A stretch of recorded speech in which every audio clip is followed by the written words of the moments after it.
बात करें UPI limit क्या 2025 में 2024 निकलेगी दोस्तों। 2025 में यूपीआई की लिमिट क्या है, हम कितने की हमारे सेविंग अकाउंट हम कितनी की यूपीआई करें, कितनी रिसीव करें दोस्तों, इनकम टैक्स का नोटिस इन जैसे कि आपने देखा हो इस समय बहुत ज्यादा चर्चा में चलो गोल गप्पे वाला चला है दोस्तों, रुझान आने शुरू हो गए। हमने बार बार कहते हैं कि आप अगर ज्यादा यूपीआई करेंगे दोस्तों इनकम टैक्स का नोटिस आएगा, हर वीडियो में आपसे बात करते हैं। तो इस समय क्या रुझान आने दोस्तों शुरू हो गए।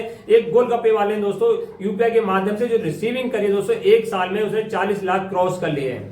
यानी सेविंग अकाउंट था उसको और उसने कोई जीएसटी नंबर न ले रखा था दोस्तों, उसने 40 लाख से नोटिस आया, 40 लाख से ऊपर का नोटिस आया कि उसे जवाब देना पड़ेगा। इनकम टैक्स ने जवाब मांगा है कि आपने 40 लाख रुपए नोटिस जो यूपीआई प्राप्त करी है इसका आपने बही खाता बनाया है नहीं है, हमारे पास आइए इसका जवाब दी दोस्तों। उसके बाद नोटिस आया 3 साल का, 21, 22, 22, 23 और 23, 24 जो मेंशन है, जो उसमें जो नोटिस में दोस्तों वो मेंशन है 22 और 23 और 24 का जो 40 लाख से ऊपर का जो ट्रांजेक्शन दोस्तों प्राप्त करा दोस्तों। तो बार बार कहते हैं यूपीआई की लिमिट दोस्तों क्या है, पूरी वीडियो में जानकारी देंगे कि यूपीआई हमें कब करनी चाहिए, कितनी करनी चाहिए दोस्तों, और अगर ज्यादा यूपीआई करते हैं तो हमें कौन से अकाउंट का ओपन कराना है, तो पूरी जानकारी दोस्तों बात करेंगे।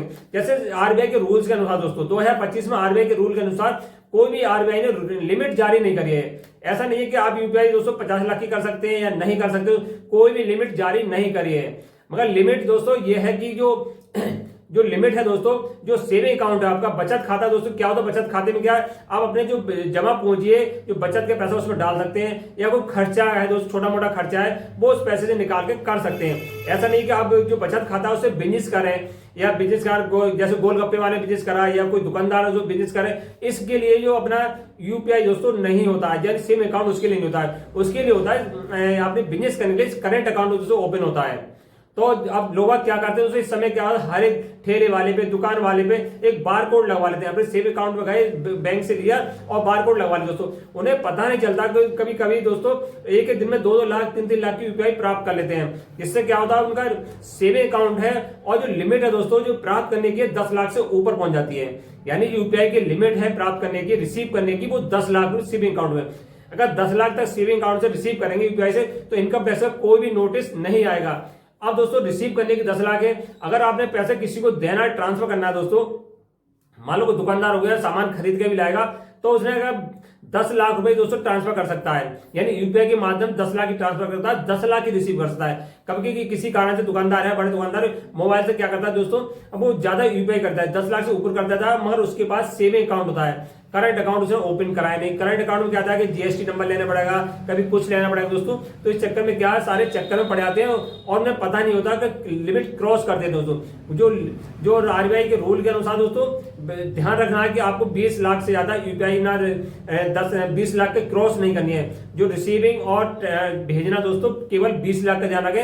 अगर 20 लाख से ज्यादा आपकी हेड ट्रांसलेशन है दोस्तों, 20 लाख के लेन देन ज्यादा है, तो आप करंट अकाउंट ओपन कराइए, आप जीएसटी नंबर लीजिए। या आप छोटे मोटे दुकानदार हैं या कोई ठेले वाला दोस्तों, तो अपने सेविंग अकाउंट का बारकोड ना लगाकर आप एक करंट अकाउंट ओपन करा सकते हैं बिना जीएसटी नंबर के। छोटे मोटे दुकानदारों की सुविधा दी जाती है, वो बिना जीएसटी नंबर लेकर करंट अकाउंट ओपन कराएं, तो जब भविष्य में कोई इसका ज्यादा लेन देन हो जाता है तो कोई इनकम टैक्स का नोटिस उनके पास नहीं आए। अगर लिमिट क्रॉस करेंगे 20 लाख से अधिक दोस्तों, इनकम टैक्स का नोटिस आना तय है।